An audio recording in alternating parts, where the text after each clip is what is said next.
The most powerful country in the world is not America. It never was. I know that title made you stop. Good, because what I am about to show you will completely change how you see this war, and every war before it. We have been taught, through movies, through news channels, through decades of carefully constructed narrative, that America is the most powerful country in the world, militarily, financially, technologically.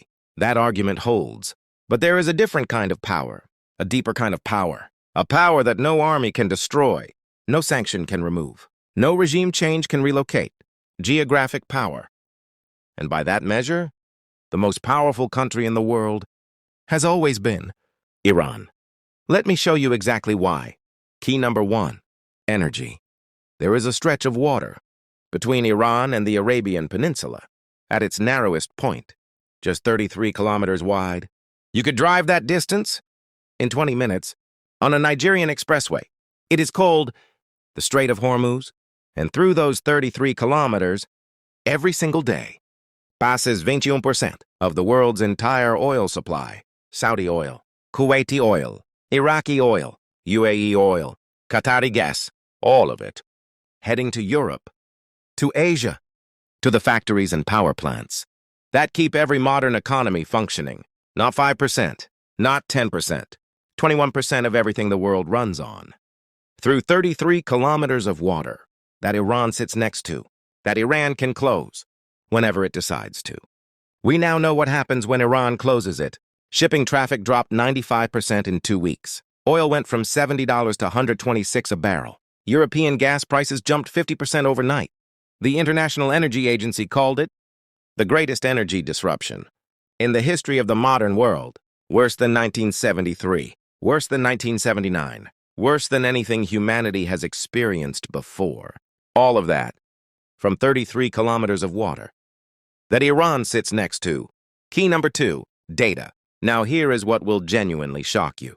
Because nobody on mainstream media is talking about this. Most people believe the internet travels through the air, through satellites and wireless signals. It does not.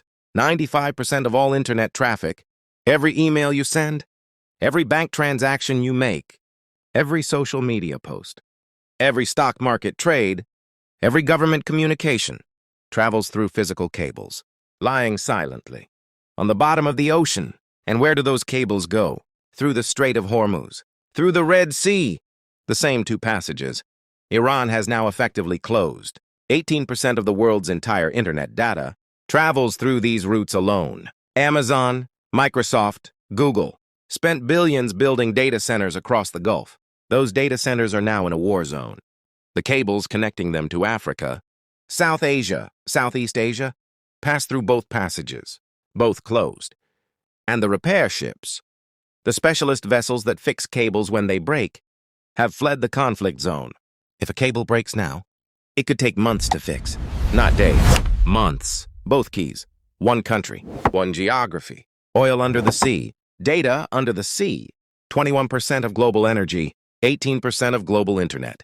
Both passing through passages that Iran's geography commands, simultaneously, for the first time in human history. Both closed, both at risk. The question that changes everything.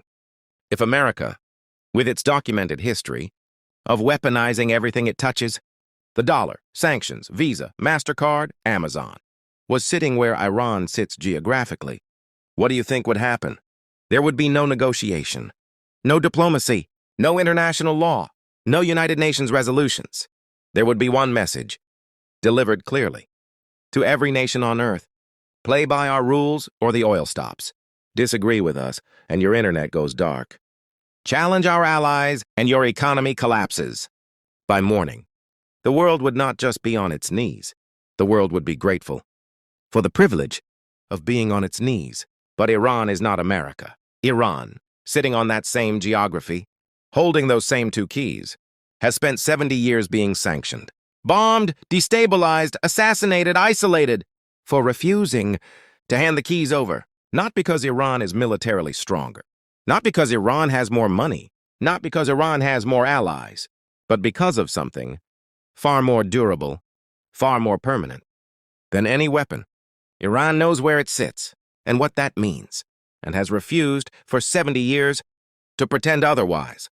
What this war actually revealed: America has the world's largest military budget, 55,000 troops in the region, aircraft carriers, stealth bombers, and a $20,000 Iranian drone is taking out a $4 million American defense system.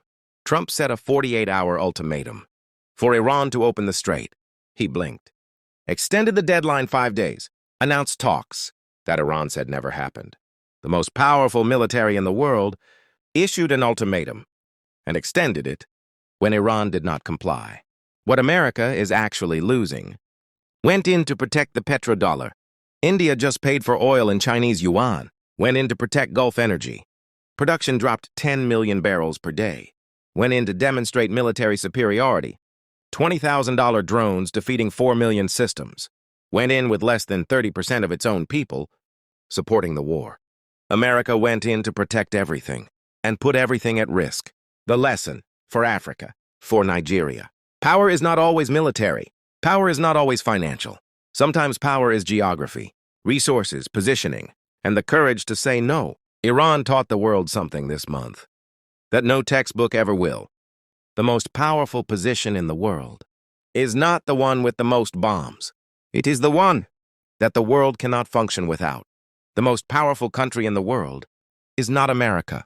It never was. It is the country sitting at the intersection of the world's energy and the world's data that has been bombed, sanctioned, destabilized, and isolated for 70 years. Precisely because everyone who matters already knows what we are only now beginning to understand. Iran was always the most powerful country in the world. They just never let it know.